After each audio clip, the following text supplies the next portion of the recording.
In this gripping interview, an ex-Green Beret-turned-journalist reveals a shocking truth: the months-long invasion of the United States homeland by Chinese agents and operatives. He raises urgent questions about national security.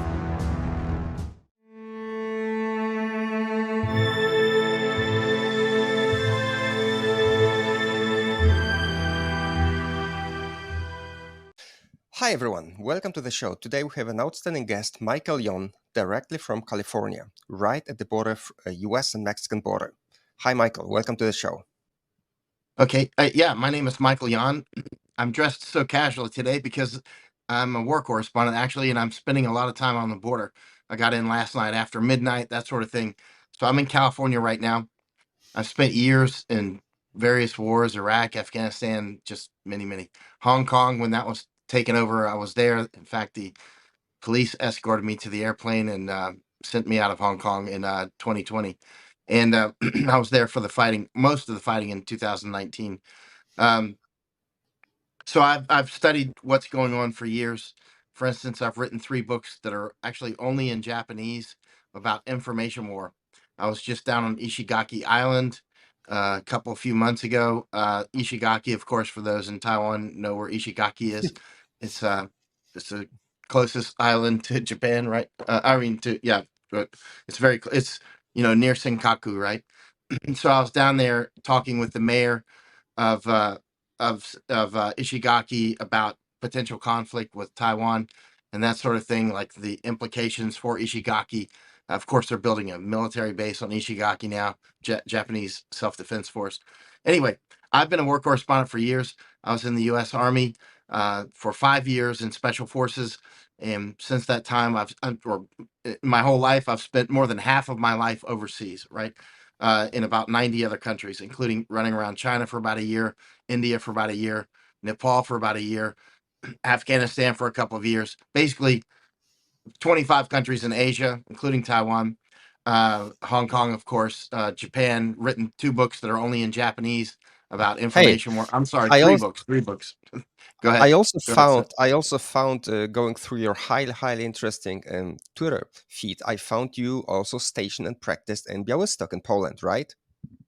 That's right. Actually, no, I was not stationed in Białystok. I lived in a village in Powsin called Powsin near Warsaw. And and when I was in special forces, I can say this now because the period of time has elapsed. The 2 special forces Green Beret teams that I was on, special forces is actually called Green Berets. The 2 A teams that I was on, I can say this now, it was highly classified at the time.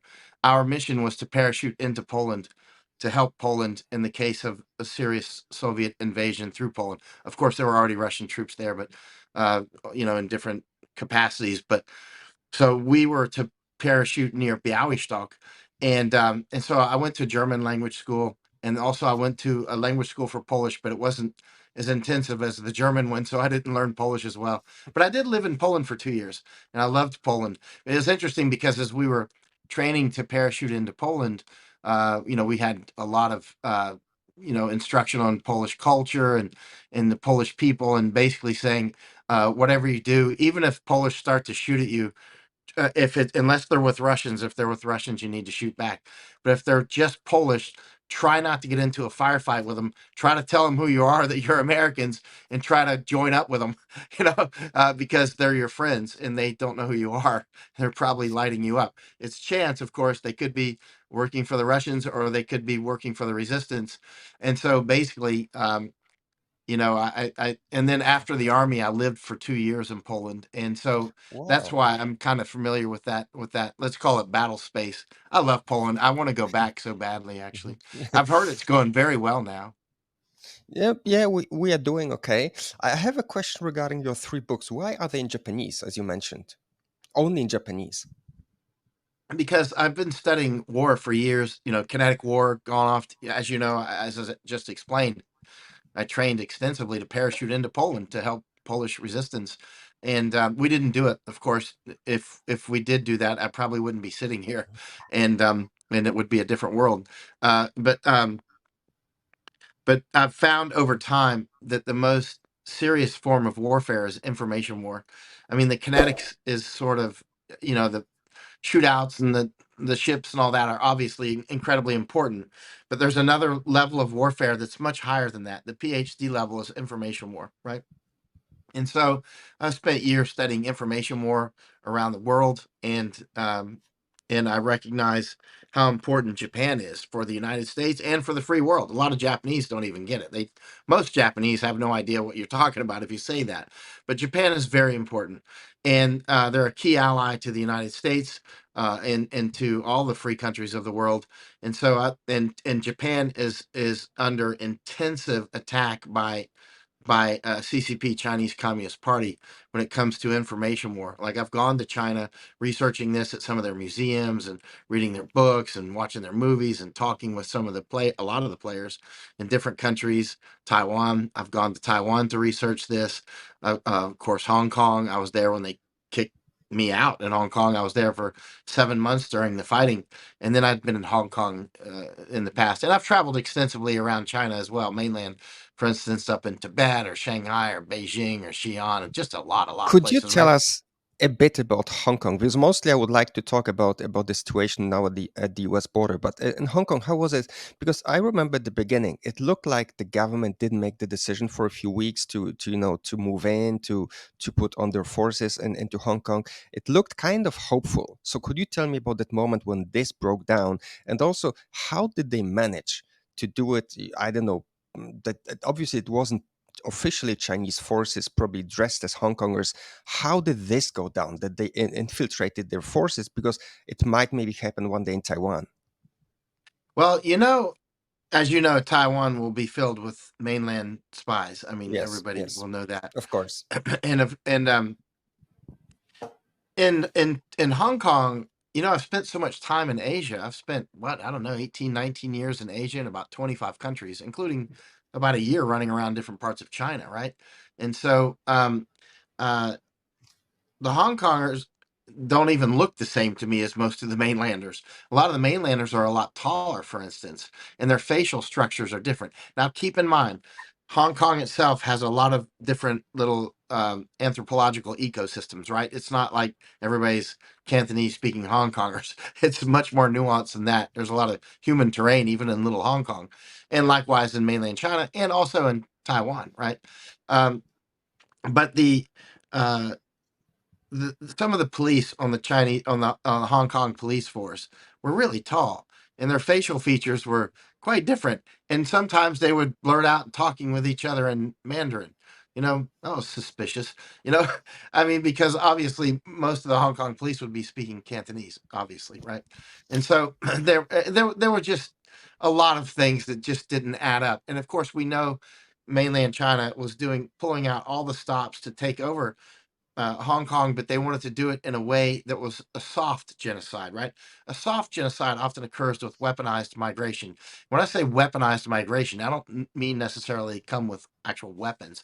Sometimes it just means they just show up in significant numbers enough to influence the human terrain, right? For instance, when mainland Chinese were flooding into Hong Kong for years at a rate of maybe 100 to 150 a day for many years. I don't know how many years actually, because it kind of blended in over time. And then they were taking positions in the schools. They were taking positions in the bureaucracy and business and politics. And then they got this critical mass, right?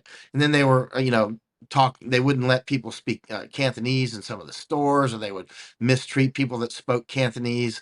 And so it was a soft genocide to try to get the young people to speak only Mandarin, and the information war in the schools, Confucius Institutes there at the University of Hong Kong, which I was in that Confucius Institute when they took over Hong Kong University. You might remember how wild those days were, and it was very, very wild. And so the bottom line is that the Chinese Communist Party run a very serious ground game on information war. And they targeted Hong Kong for years, of course, just like they're targeting Taiwan now, and they target Japan. So one of the things that they use is what I call museum warfare.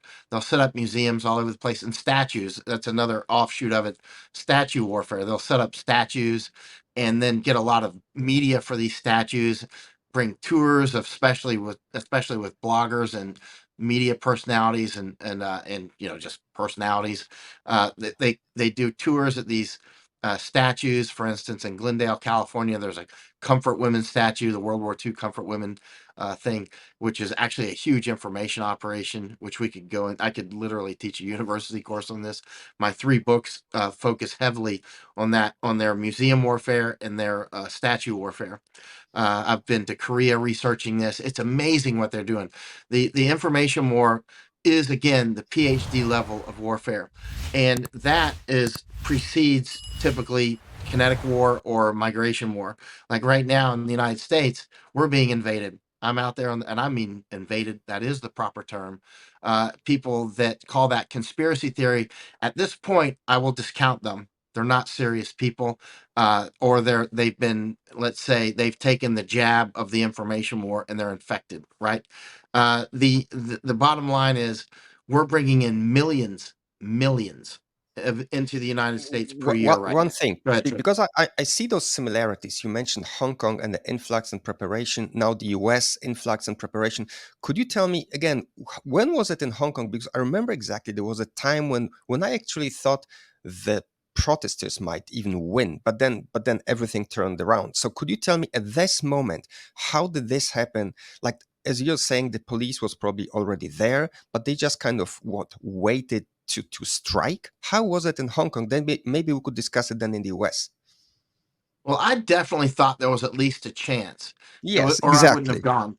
If there was no chance, I probably would not have gone and risked my life, because I do a lot of war and I won't risk my life for fun. You know what I mean? It's got to be something worthwhile and that may succeed. So I went to Hong Kong knowing that it wasn't bad, but they were. I mean, it was bad, but they were still on their legs, right? They were Hmm. taking rib shots, but they were on their legs. So I was out, Exactly. and at least, Yes. yeah, I was out, and at least, and I used to tell them, learn from Poland. I said this many times on my Epoch Times interviews and other interviews. I said, learn from Solidarity. Solidarity had every reason to lose, except the Polish people are really stubborn and they just don't like to quit. It's just not in the Polish nature. Uh, But how is go ahead, sir. what about Hong Kong now? How did it look up there? Like, how did it look at the moment when the resistance broke down and the Chinese kind of clamped down on the city? How was that moment in Um, Hong Kong? I think the biggest problem that we had in Hong Kong was there was not a QR helpful, or at least not one that was vibrant. And so there, like I mentioned again, QR helpful was the CIA operation against the Soviets, specifically in Poland, like supporting Lech Walesa, like sending radios to Poland, sending printer cartridge toner through Denmark and that sort of thing, disguised as chocolate and stuff, right? So we that there was no serious QR helpful for Hong Kong, to my knowledge, right? And of course they were outnumbered 200 to 1 probably. And another problem with Hong Kong is Hong Kong doesn't have food security. It doesn't have water security or energy security. So they are dependent on the vein flow, the arterial flows into their ports, and also from China directly. So they had a lot of weaknesses, right? So my best advice for the Hong Kongers was just don't quit, and that's why I used to say, look at the Polish. Look, I think Lech Walesa eventually went to. I sent messages hoping to get to him, get over to Hong Kong, support the Hong Kongers, and show what solidarity did for Poland. And first of all, don't quit. Just don't lose. Your first mission is don't lose, right? Not to win, just don't lose, right? And if you don't lose, then that buys us time to gnaw on them in different directions, right? And so one of the inflection points that the Hong Kongers will tell you was actually the pandemic. When I was there, when the pandemic, quote unquote, broke out, and the Hong Kongers were like, they're doing this just to destroy our resistance, right? And I said, I don't know. Would they do something that wild? Well, China would. Is that actually what they're doing? I don't have direct evidence. The inflection point would be, arguably, let's talk with Hong Kongers about that, but I would say right about the time the pandemic broke out. Actually, that would be when they kicked me out. When did they kick me out? January or February of 2020 is when they took me to the airplane, and that was also inflection point. You could see they were cracking down on people like me. There was a lot of people they let stay in, but there were a few like me they were kicking out who were definitely causing problems because we were showing what they were doing to the people. In German water cannons that were sent in, I think it was 4 of the water cannon trucks. I said, Germany, why are you doing this? You know what I mean? Germany invented the water cannon and then sold them to the Chinese Communist Party, and they were using those water cannons. I was doing some things that probably made them want me to get, wanted the CCP to get me kicked out beyond just reporting what was happening. I was also giving people hints like set up an app so you can track their water cannons because they're catching a lot of people with water cannons, right? You need to track those water cannons. Now, one water cannon you can pretty much avoid one by just paying attention to it, right? Two gets the geometry gets a little bit more tricky.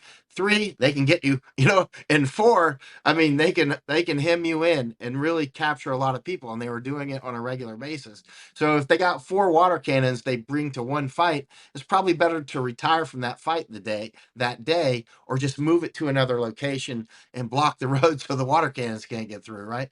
And so, Let and anyway, go ahead, sir.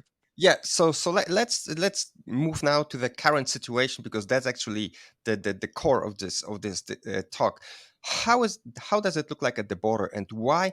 Because you met the Chinese guy. I know in one of your interviews you introduced a Chinese guy who actually admitted in public he's a spy or a sleeper. So could you elaborate on that? Because this is really shocking, and it looks like the U.S. government. I don't know what's the role in it, and how bad is it? Our government's definitely helping. There's no question about that. That's a done deal. And I rarely talk with such certainty, but I'm there seeing it constantly, day in and day out. I'm watching our government pump the people into our bloodstream. Down in Darien Gap in Panama, where I spend so much time, and I have a team in there right now, or it's not my team, but it's a team that I work with very closely, and we share information. So when I say I have a team, sometimes it's like we are kind of a virtual team. And so it's not like I'm operating it, to be clear. But this Chinese guy, this was Yes, about yes. 2 months ago, right? And something around those lines. And we know where the Chinese come out, right? And they'll come out of the jungle at nighttime in this certain area. So I was waiting there at nighttime. And by the way, when you want to get people to talk, often it's better at nighttime. People talk more at night. And I was doing this in Hong Kong all the time. You find the policemen that are on the edges, no more than about two, 3 or 4 or 5, they'll tend to talk less. One policeman or two, they'll often talk, right? But if it's like, 10, forget it. You know what I mean? They need to be off on the edge, and at nighttime is the best. So there's this one place in Darien where I'll wait at night where I know the Chinese come through. So I'm waiting down there, they'll be coming through at midnight, right? So this guy comes through, and he's with a group, but he separated from them. And so he talked with us for about an hour and a half, and he straight up seemed like a spy for various reasons. One is he had what they call the official accent, right? The official accent, like I Yeah, went his to English was good. It was good. Yeah. it was more than good. It was more than good. There's more to the official accent than having good English. It's having the right body language. It's having the knowing when to say man, and all kinds of nuance. Like there's a language school in Luoyang, China that teaches this, right? And that is I went to a military language school for Polish, and I went to one for German. We were not learning to be spies. We're just learning language, right? And now there's spy language schools where they're teaching you a lot more, and your teachers will be like, for instance, Americans and Canadians and Australians and that sort of thing. And you'll be watching the television shows from different eras, and you'll just be completely immersed, learning the body language. You're not just learning the language; you're learning the body language. You're learning to behave. You're becoming an actor, right? It's like an acting school and a language school combined, right? And a cultural school, right? So when you get off the boat, you can look like you've been there for 20 years, right? And so he had that accent. He knew when to throw out man. He had a lot of American body language. I'm like, listen, buddy, I, I've been I've been in this business a long time. That right there is a spy, and he's not a great one, but he's a good one. He's okay. He would be great for your average person, right? But as somebody who grew up hunting alligators and turtles, I know the difference, right? I know the difference between an alligator and a turtle, right? and so and this one, for instance, it was late at nighttime. He was hungry. He just spent several days in the jungle because I was waiting at this place where they emerge from the jungle when they're tired, right? And he was itching from this sort of bug. Actually, are we frozen or are we on right now? Sorry. Oh, okay, we're still on. Okay, I was making sure Yeah, because it looks like the picture's frozen. So, yeah. Is mine frozen because you're frozen? yeah, yours is frozen as Oh, well. okay. You're also frozen. Okay, so it Okay, happens. Okay. no problem. So at least I was smiling when it froze. Okay, so I was waiting in that area. He was itching when he came out, scratching. And there's a sort of bug out there called moringai. They eat you alive, man. I know that area of the jungle quite well. And also, a lot of them do come through with lice and also scabies, which is, I don't know what was making him itch, but he Yeah, was yeah. itching badly. And so I was like, oh, sit over there. So I brought him into this outdoor restaurant. It's late at night, but it's a place where you can sit down even when, and actually the lady actually cooked for us, even though it was closed.